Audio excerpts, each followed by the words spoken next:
அன்பர்களே, ஞானவழி என்னும் கருத்தமர்வில் மீண்டும் உங்களை சந்திப்பதிலே எனக்கு மிக்க மகிழ்ச்சி. இன்று மரியன்னையினுடைய பிறந்த நாள். திரு அவை 3 பிறந்த நாட்களை கொண்டாடுகின்றது. ஒன்று இயேசுவினுடைய பிறந்த நாள் மார்கழி 25ஆம் தேதி என்றும், புனித திருமுழுக்கு யோவானுடைய பிறந்த நாள் ஜூன் மாதம் 24ஆம் தேதி என்றும், மரியன்னையினுடைய பிறந்த நாள் செப்டம்பர் மாதம் 8ஆம் தேதி என்றும் கொண்டாடுகின்றது. மறை சாட்சியர்கள் புனிதர்களுடைய திருநாளை, அவர்களுடைய இறப்பின் நாளை, மறுவாழ்வுக்கு அவர்கள் பிறந்திருக்கின்றார்கள், விண்ணகத்திற்கு அவர்கள் விண்ணகத்திலே பிறந்திருக்கின்றார்கள் என்பதனால் அவர்களுடைய சாவு நாளை திருநாளாக பெருவிழாவாக கொண்டாடுவது வழக்கம். இந்த மரியன்னையினுடைய பிறப்பு பற்றி நற்செய்தியிலே கொடுக்கப்படவில்லை. இருப்பினும் நற்செய்திக்கு அடுத்ததாக இருக்கின்ற மறைநூல்கள் அவற்றினுடைய ஆதாரங்களிலே இருந்து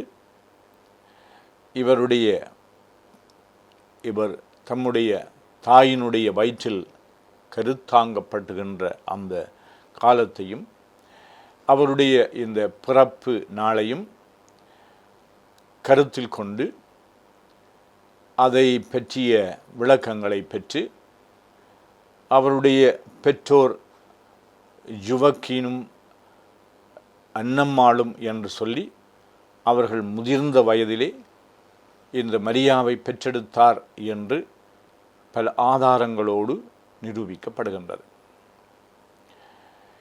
அது மட்டுமல்ல, இவருடைய பிறப்பை ஏன் நாங்கள் கொண்டாட வேண்டும்?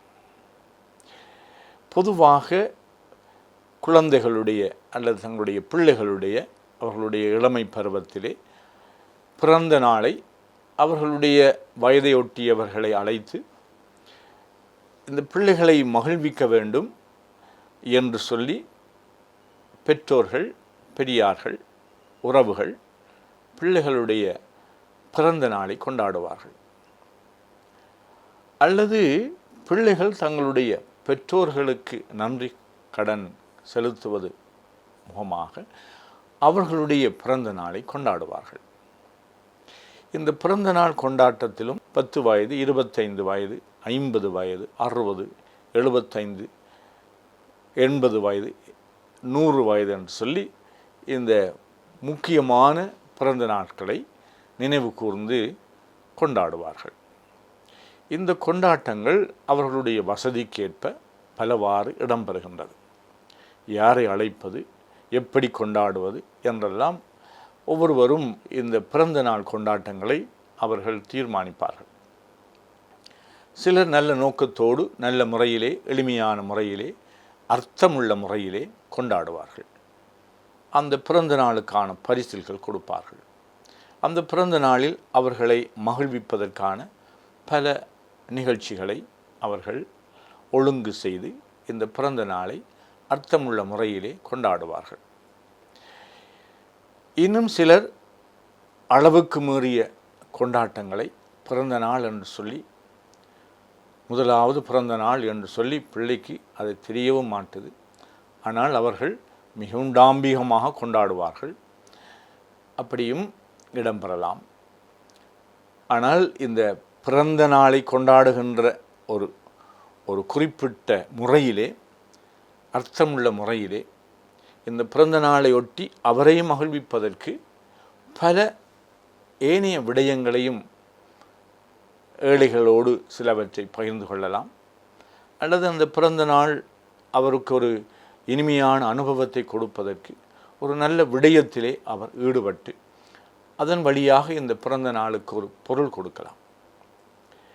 மரியன்னையினுடைய பிறந்த நாளை திரு அவை மிகவும் கோலாகலமாக கொண்டாடுகின்றது. அதனால் வீண் விரயங்களை செய்ய வேண்டும் என்றல்ல, இந்த மரியன்னையினுடைய பிறந்த நாளிலே வேளாங்கண்ணி தாய் ஆரோக்கிய அன்னை இவருடைய விழாவையும் அடைக்கல அன்னை என்று சொல்லப்படுகின்ற மரியான்னுடைய விழாவையும் இந்த பிறந்த நாளோடு ஒட்டி திரு அவை பல இடங்களிலும் திருத்தலங்களிலும் கொண்டாடுகின்றது. தோன்றில் புகழுடன் தோன்றுக அகதில் தோன்றலில் தோன்றாமை நன்று என்று வள்ளல் பெருமான் அழகாக சொல்லியிருக்கின்றார். ஒருவருடைய பிறப்புக்கு அவருடைய வாழ்வுதான் பொருள் கொடுக்க வேண்டும். அதனாலே ஒருவர் ஏதாவது ஒரு விடயத்திற்கு தோன்றுகின்ற பொழுது அவர் அதை செவ்வனே செய்ய வேண்டும் என்ற எதிர்நோக்கோடும் இலட்சிய உணர்வோடும் உயர்வான எண்ணத்தோடும் அவர் அந்த விடயத்திற்கு அவர் தோன்ற வேண்டும்.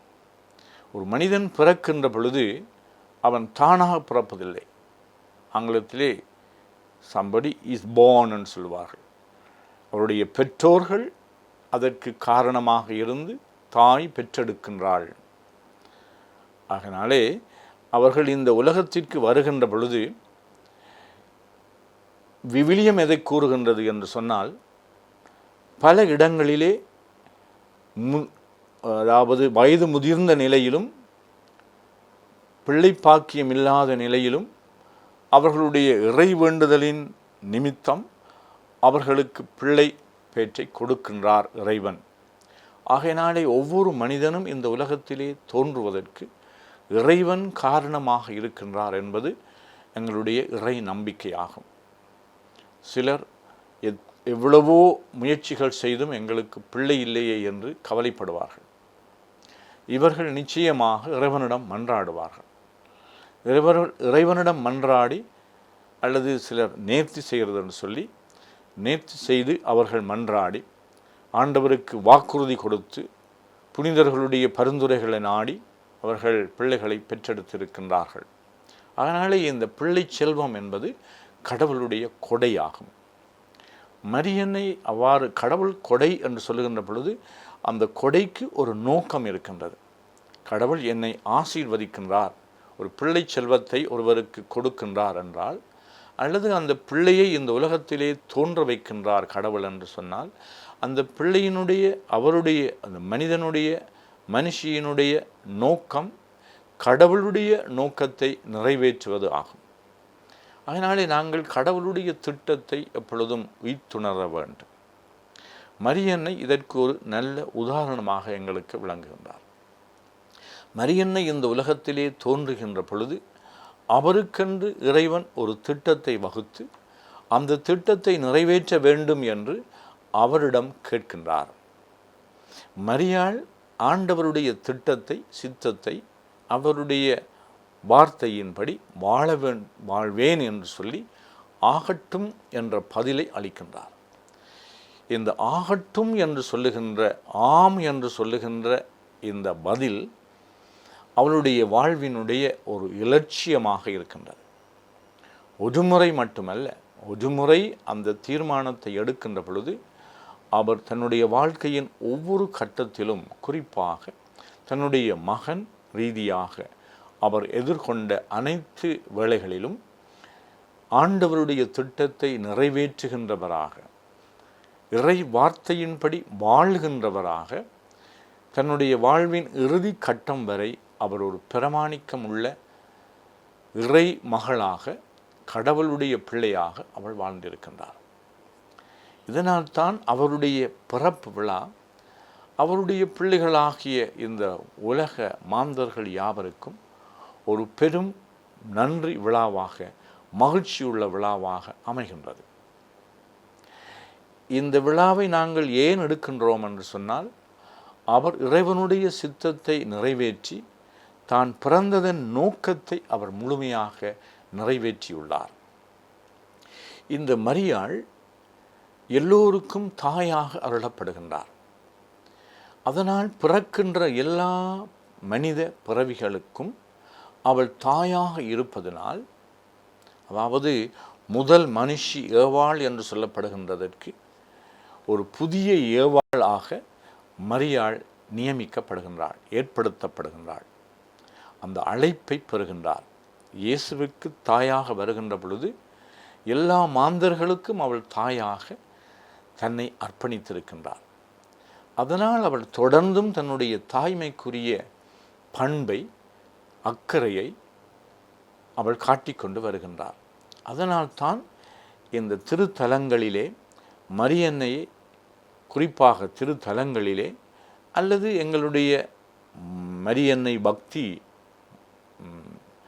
பயணத்திலே நாங்கள் மரியன்னையினுடைய பிள்ளைகளாக வாழ்வதற்கு இந்த மரியன்னையினுடைய பிறந்த நாளை நாங்கள் நன்றியுணர்வோடு கொண்டாடுகின்றோம். அதனால் இந்த நாளிலே குறிப்பாக வேளாங்கண்ணி தாய், அதாவது வேளாங்கண்ணி என்கின்ற திருத்தலத்திலே தோன்றி அங்கு நடக்க முடியாத ஒரு சிறுவனை நடக்க பண்ணி அங்கு பல மக்களை வரவழைத்து அவர்களுக்கு ஆரோக்கியம் கொடுக்கின்றதுனாலே, அல்லது லூர்து திருத்தலத்திலே அவள் அங்கு செல்லுகின்ற மக்கள் அல்லது லூர்து அன்னையிலே பக்தி வைத்திருக்கின்ற அவருடைய பரிந்துரைகளிலே நம்பிக்கை வைத்திருக்கின்ற மக்கள் ஆரோக்கியம், சுகம் பெறுகின்றார்கள், நோய்களிலே இருந்து குணப்படுத்தப்படுகின்றார்கள். அதனால் ஆரோக்கிய அன்னை என்று சொல்லி அவளை நாங்கள் அவருடைய பெயருக்கு புகழ் சாற்றுவது மிகவும் பொருத்தமானது.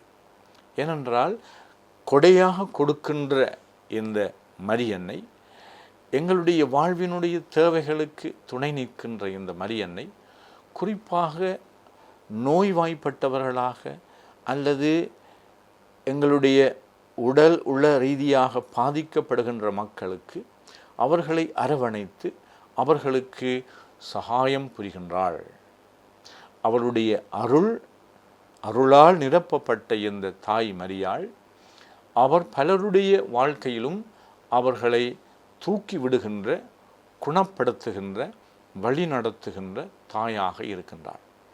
அதனாலே அவருக்கு இந்த பிறந்த நாளிலே அவர் தான் பிறந்ததன் நோக்கத்தை நிறைவேற்றக்கூடிய இந்த தாய் மரியாளை அவருடைய பரிந்துரைகள் வழியாக இறைவனுடைய வல்லமை மக்களை சந்திக்கின்றது. மரியன்னையினுடைய பக்தர்களாக அவரிலே நம்பிக்கை வைத்திருக்கின்றவர்கள், சில வேளைகளில் அவர்கள் கிறிஸ்தவர்கள் அல்லாதவர்களாக இருந்தும் கூட இந்த மரியாள் எல்லோரையும் தன்னுடைய மனிதர்களாக பிறக்கின்ற அனைவருக்கும் தாயாக எக்காலத்திற்கும் விளங்குகின்றாள் என்பதை எண்பிப்பதற்கு அவர்களுக்கு கூட தன்னுடைய இந்த குணமாக்குகின்ற வல்லமையை, புதுமையை ஆற்றி அவர்களை வழிப்படுத்துகின்றாள். அவர்களுடைய வாழ்வை அவள் பாதுகாக்கின்றாள். இந்த ஆரோக்கிய அன்னை என்று சொல்லுகின்ற மரியாள் எங்கள் எல்லோருக்கும் உடல் உளரீதியான ஆரோக்கியத்தை கொடுக்கின்ற ஒரு தாயாக விளங்குவதற்கு அவருடைய பிறந்த நாளிலே அவருக்கு நாங்கள் நன்றி கூறி அந்த பிறந்த நாள் வாழ்த்துக்களை நாம் எங்களுடைய வாழ்விலும் எங்களுடைய வாழ்வினால் நாங்கள் அவருடைய பிள்ளைகள் என்று வாழ்ந்து காட்டி அவளுக்கு புகழ் பாடுவோமாக. நன்றி.